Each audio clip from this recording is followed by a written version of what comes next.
तुमच्या चाळीसगावचा विकास तुम्ही तुमच्या पद्धतीने कसाही करा, त्यांचं ऑब्जेक्शन नाही. मग त्यांच्या तालुक्याचं त्यांनी काय करावं हा अधिकार त्यांना आहे.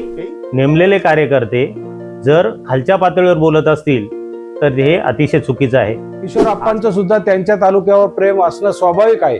त्यांच्याबद्दल सुद्धा व्हॉट्सअपद्वारे अनेक ठिकाणी अतिशय चुकीच्या पद्धतीने कॉमेंट्स केल्या जात आहेत. खरं तर फेसबुकच्या माध्यमातून आदरणीय आमचे नेते आणि पाचोरा तालुक्याचे लोकप्रिय आमदार किशोर आप्पा पाटील असतील किंवा आदरणीय आमचे नेते माजी खासदार उन्मेशदादा पाटील असतील यांच्या संदर्भामध्ये काही चुकीचं फेसबुकच्या माध्यमातून किंवा इंस्टाग्रामच्या माध्यमातून ज्या पद्धतीने बोललं जातं ते अतिशय खेदजनक आहे.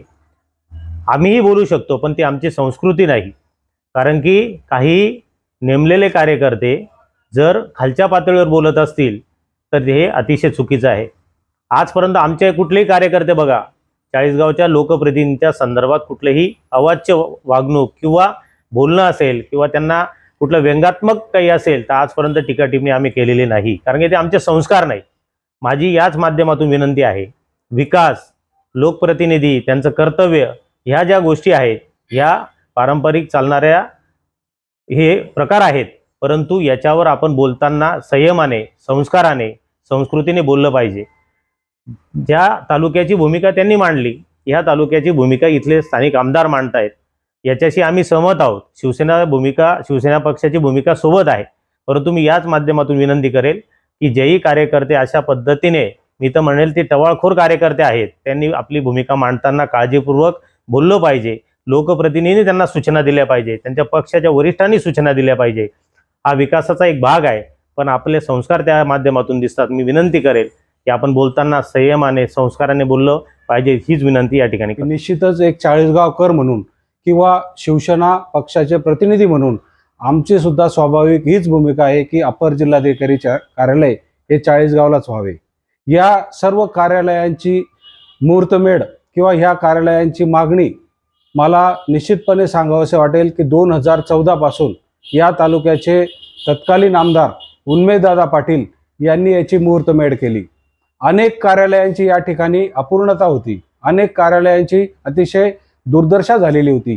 त्या दुर्दशा बघून आदरणीय उन्मेशदादा यांनी या शासन स्तरावर तत्कालीन मुख्यमंत्र्यांकडे, तत्कालीन महसूल मंत्री असेल, जे प्रतिनिधी असतील त्यांच्याकडे सातत्याने पाठपुरावा केला. त्याचं अतिशय उत्तम उदाहरण म्हणजे आपल्या चाळीसगाव येथील ट्रामा केअर सेंटर असेल किंवा चाळीसगाव येथील न्यायालयाची इमारत असेल, अशा अनेक इमारतींचे प्रस्ताव त्यांनी त्यांच्या कार्यकाळामध्ये पाठवलेले होते. आणि तसाच ह्या अप्पर जिल्हाधिकारी कार्यालयाचा सुद्धा पाठपुरावा करण्याचं त्यांच्या या अनेक वर्षाच्या अनुभवातून आपल्याला बघायला मिळालेलं आहे. म्हणून ही जी भूमिका या ठिकाणी वारंवार मांडली जाते, कुठलाही लोकप्रतिनिधी असेल त्याला त्याच्या तालुक्याबद्दल स्वाभाविकच 100% प्रेम असेल. तसं किशोर आप्पांचं सुद्धा त्यांच्या तालुक्यावर प्रेम असणं स्वाभाविक आहे. त्यांच्याबद्दल सुद्धा व्हॉट्सअपद्वारे अनेक ठिकाणी अतिशय चुकीच्या पद्धतीने कॉमेंट्स केल्या जात आहेत.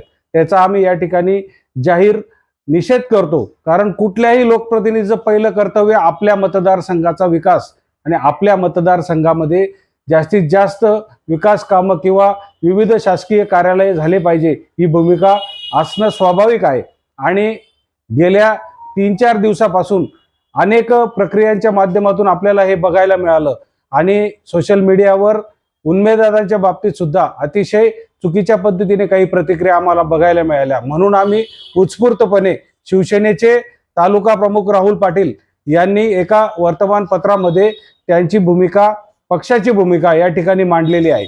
म्हणजे त्या भूमिकेशीच आम्ही सहमत आहोत की चाळीसगावला अप्पर जिल्हाधिकारी कार्यालय व्हावं आणि लवकरात लवकर शासनाने सुद्धा यासाठी मंजुरी करावी, अशी शिवसेना पक्षाच्या वतीने आणि आमच्या सर्व प्रतिनिधींच्या वतीने या ठिकाणी आम्ही शासनाला या ठिकाणी विनंती करीत आहोत. पाचोऱ्याचे आमदार आणि आमचे शिवसेनेचे नेते आदरणीय किशोरप्पा पाटील यांनी अपर जिल्हाधिकारी कार्यालयाच्या बाबतीमध्ये सार्वजनिक ठिकाणी एक स्टेटमेंट दिलेलं आहे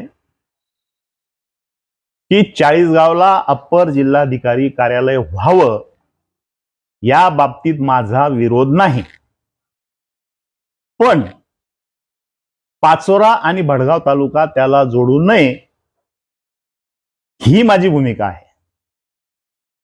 आता ज्याप्रमाणे आपण चाळीसगाव तालुक्याचे लोक आणि चाळीसगाव तालुक्याचे प्रतिनिधी चाळीसगाव तालुक्यामध्ये अपर जिल्हाधिकारी कार्यालय व्हावं ही आपली सगळ्यांची भूमिका आहे, त्या भूमिकेला आमचाही पाठिंबा आहे. त्याचप्रमाणे पाचोरा आणि भडगाव तालुक्याचे आमदार म्हणून त्यांची भूमिका मांडणं हे त्यांचं कर्तव्यच आहे. त्यांच्या मतदारसंघातल्या नागरिकांना काय वाटतं किंवा त्यांच्या मतदारसंघातल्या नागरिकांसाठी कोणती गोष्ट सुविधेची आहे, सोयीची आहे, ती ते करतील. त्यासाठी ते आपली भूमिका मांडतील, त्यासाठी ते आपले प्रयत्न करतील. पण त्यांनी असं कुठेही म्हटलेलं नाही की चाळीसगाव मध्ये अपर जिल्हाधिकारी कार्यालय होऊ नये. उलट त्यांनी त्याला पाठिंबा दिलेला आहे. दुसरी गोष्ट अशी की ते असं म्हटले की तुमचा चाळीसगाव तालुका तुम्ही केंद्रशासित प्रदेश बनवा तरी माझा काही ऑब्जेक्शन नाही. आता या गोष्टीला ऑब्जेक्शन आहे की त्यांनी केंद्रशासित प्रदेश कसं काय म्हटलं. आपल्याला स्वाभिमान पाहिजे की त्यांच्या बोलण्याचा हा पण उद्देश असू शकतो की चाळीसगाव तालुक्याचे सन्माननीय आमदार हे इतके शक्तिशाली आहेत की ते चाळीसगावला केंद्रशासित प्रदेश सुद्धा करू शकतात. त्यामध्ये त्यांचं काय चुकलं. म्हणजे तुमच्या चाळीसगावचा विकास तुम्ही तुमच्या पद्धतीने कसाही करा, त्यांचं ऑब्जेक्शन नाही. मग त्यांच्या तालुक्याचं त्यांनी काय करावं हा अधिकार त्यांना आहे, तेही त्यांची भूमिका आहे. पण अपर जिल्हाधिकारी कार्यालय चाळीसगावला व्हावं या बाबतीमध्ये चाळीसगावच्या शिवसेनेची भूमिका ही सकारात्मक आहे. आम्ही या बाबतीमध्ये सकारात्मक आहोत की चाळीसगावमध्ये अपर जिल्हाधिकारी कार्यालय झालं पाहिजे.